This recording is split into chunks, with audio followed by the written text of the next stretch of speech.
আজ মহাপঞ্চমী, তিলোত্তমা সেজে উঠেছে মায়ের আগমনী বার্তায়। তবে এরই মধ্যে বোধনের আগেই একের পর এক উমার বিসর্জন দেখছে গোটা রাজ্য। মহানগরের বুকে যে নৃশংস হত্যার ছবি প্রকাশ পেয়েছিল, তার আজ গ্রামের মেধাবী উমাকেও বিসর্জিত করল। একই সাথে অভয়ার হত্যার প্রতিবাদে তিলোত্তমার প্রতিবাদ যে আরও ভয়ঙ্কর রূপ নিচ্ছে, তা আবারও স্পষ্ট করে দিচ্ছে আন্দোলনকারীদের অধিকাংশ। তাদের এই আমরণ অনশন যে কবে স্থগিত হবে তা নিয়ে রাজ্যের সাথে যে সংঘাত, তা এখনও বহাল থাকবে বলে খবর সূত্রে জানা যাচ্ছে। সরাসরি ধর্মতলা অনশন মঞ্চ থেকে সঞ্জনা সমাদ্দারের report, crime press Bengal news. সূচনা, অন্যদিকে আপনাদের এই ধর্ণা মঞ্চ থেকে আমরণ অনশন, সেই বিষয়ে কি বলবেন? দেখুন, অনশন তো আমাদের আন্দোলনের একটা কন্টিনিউয়াস প্রসেসের মাধ্যমে এসছে।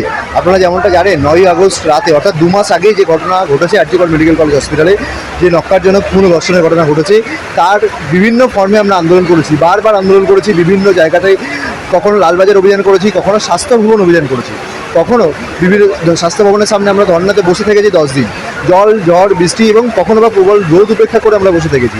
এখন সেই কন্টিনিউয়াস ফর্মের কিছু দাবি সরকার আমাদের মেনেছে, কিন্তু সমস্ত দাবি সরকার মানেনি।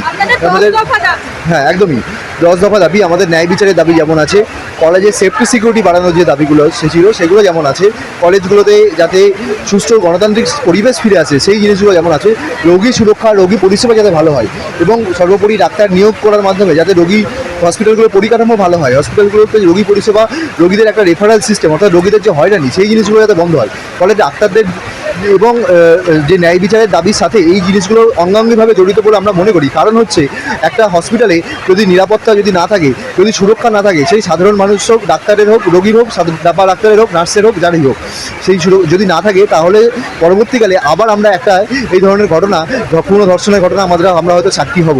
তো সেই কন্টিনিউয়েশন প্রসেস হিসেবেই আমাদের আন্দোলনের ফর্মে একটা অনশন ওখানে হচ্ছে।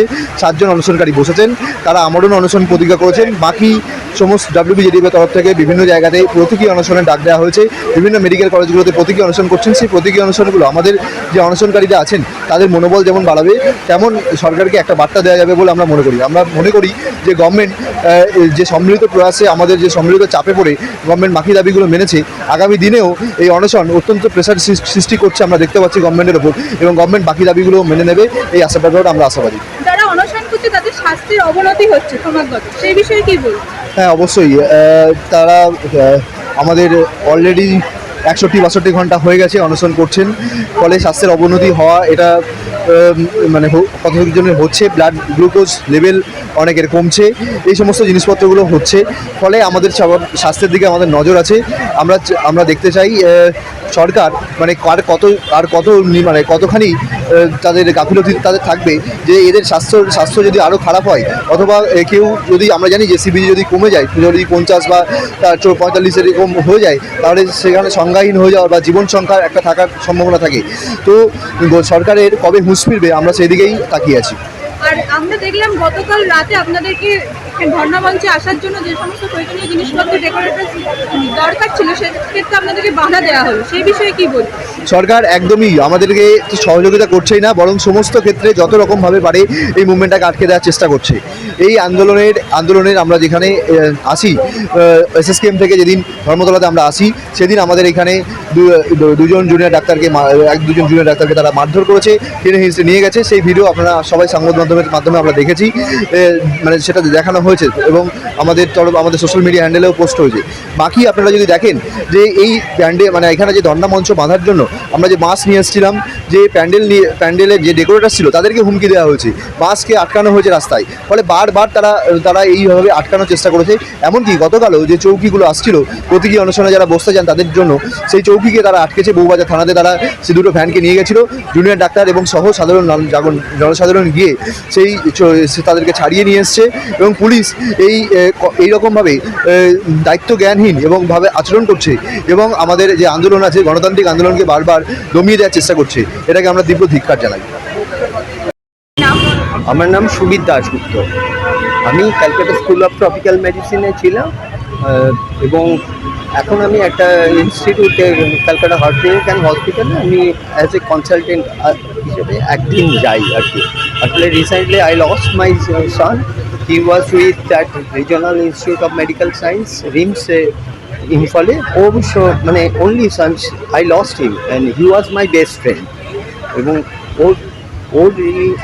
ওর ইসের পর থেকে মানে আমি এখন একদমই মানে কোনো কিছুর সাথে করি না। এখানেও এসে this is the first day I came. একদিকে দেবীপক্ষের সূচনা হচ্ছে, আরাধনা করা হচ্ছে, অন্যদিকে অভয়ের বিচার চেয়ে অনশনে বসেছেন চিকিৎসক, সেই বিষয়ে কি বলবেন? সেই বিষয়ে আমার প্রথমে হচ্ছে যে আমরা যারা বয়স্ক লোক আছি, উই শুড ব্লেম আওয়ারসেলফ। আমরা সবসময় কিন্তু এই যে জেনারেশনকে আপনারা যারা এগিয়ে যাচ্ছেন আপনাদেরকে কিন্তু আমরা সেইভাবে পরিবেশটা দিতে পারছি না। আজকে সমাজের অবক্ষয়ের জন্য আজকে এই জায়গাটা আমরা এসে দাঁড়িয়েছি, আজকে সমাজটাকে। এবং medical fraternity is the fraternity, যেই ফ্র্যাটার্নিটির থেকে এই যে আন্দোলনটা হয়েছে এটাকে সকলের সাপোর্ট করা উচিত, অ্যাজ বিকজ এটাকে সাপোর্ট করতে পারলে আজকে কিন্তু এই জায়গার থেকে আমরা যদি সমাজটাকেই করতে, এখন ডাক্তাররা কিন্তু শুধুমাত্র চিকিৎসা করেই করছে না, এখন কিন্তু তারা চিকিৎসা করছে, সমাজটার চিকিৎসা হচ্ছে এখানে। শুধু এটাকে আপনারা ইসের অ্যাঙ্গেলে দেখবেন না যে ওই শুধুমাত্র যে রোগীর চিকিৎসা এই সাথে মানে পুরো সমাজটা আজকে কলুষিত হচ্ছে। আজকে প্রত্যেকের একটা দায়িত্ব আছে এবং এই আজকে দেবীপক্ষ এটাই আমাদের উৎসব। আজ মহাপঞ্চমী, পঞ্চমী এই সাথে যদিও আমি তেমনভাবে মানে ছোটোবেলার থেকে আমার তেমন মানে এইসবের নেই উৎসব।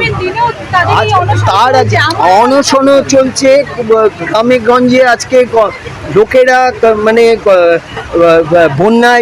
বন্যা কবলিত অবস্থায় রয়েছে, তাদের এই ডাক্তাররা এখানে করেও তারা কিন্তু আমাদের ভাই বোনরাকে তাদের পাশে দাঁড়াচ্ছে। আমরা কেউ দাঁড়াচ্ছি না। আমরা এই যে পুজোর বড় বড় প্যান্ডেল না করে এই পয়সাগুলো তাদের পাশে আজকে আমরা যদি করতে পারতাম, দিতে পারতাম, আজকে এই ছেলে মেয়েগুলোর আজকে একটা মহৎ কাজের জন্য এরা কিন্তু আজকে এখানটায় দাঁড়িয়েছে। এগুলো এমন একটা মার্কেট গোটা বিশ্বের, এই মার্কেট কখনো বন্ধ হবে না। যেদিনকে পৃথিবী ধ্বংস হয়ে যাবে সেদিনকে কেউ থাকবে না, এই মার্কেটও থাকবে না। ফরেক্স মার্কেট বলতে এটাই বোঝায় প্রত্যেকটা দেশের যে কারেন্সি আছে, যেমন আমেরিকার ইউএসডির সঙ্গে ট্রেডিং হবে জাপান, রাশিয়া, জার্মান, ফ্রান্স, সব প্রত্যেকটা দেশে, কানাডা মানে ইউএসডির সঙ্গে সিএডি, ইউএসডির সঙ্গে জিবিপি, ইউরো জিবিপি, প্রত্যেকটা দেশে কারেন্সি টু কারেন্সি ট্রেডিং হবে। এখান থেকে তুমি ট্রেডিং করে ইনকাম করতে পারবে। যেমন আপনি কি ফরেক্স ট্রেনিং শিখতে চান? আপনি কি নিজের পায়ে দাঁড়াতে চান? এবার পুজোয় নিয়ে এসেছে নতুন সুযোগ। তাহলে আজই চলে আসুন বাঁকুড়া জেলার জয়পুর ব্লকে ফরেক্স ট্রেনিং ইনস্টিটিউট। এখানে বেকার ছেলেমেয়েদের ফরেক্স ট্রেনিং শেখানো হয়। বেকার ছেলেমেয়েদের কোনো চিন্তা নেই, এখন হাতে কলমে এবং প্র্যাকটিক্যাল সহজ পদ্ধতিতে অনলাইনে শিখুন ফরেক্স ট্রেনিং। ঘরে বসে ট্রেনিং করুন এবং নিজের খুশি মতো ইনকাম করুন। আমাদের ইনস্টিটিউটের ঠিকানা বাঁকুড়া জেলার জয়পুর ব্লকের জয়পুর পিকনিক স্পট, নিয়ারেস্ট বনফুল রিসর্টের সামনে। ফরেক্স ট্রেনিং ইনস্টিটিউট। আমাদের যোগাযোগ নম্বর 6294562517 অথবা 9635067782।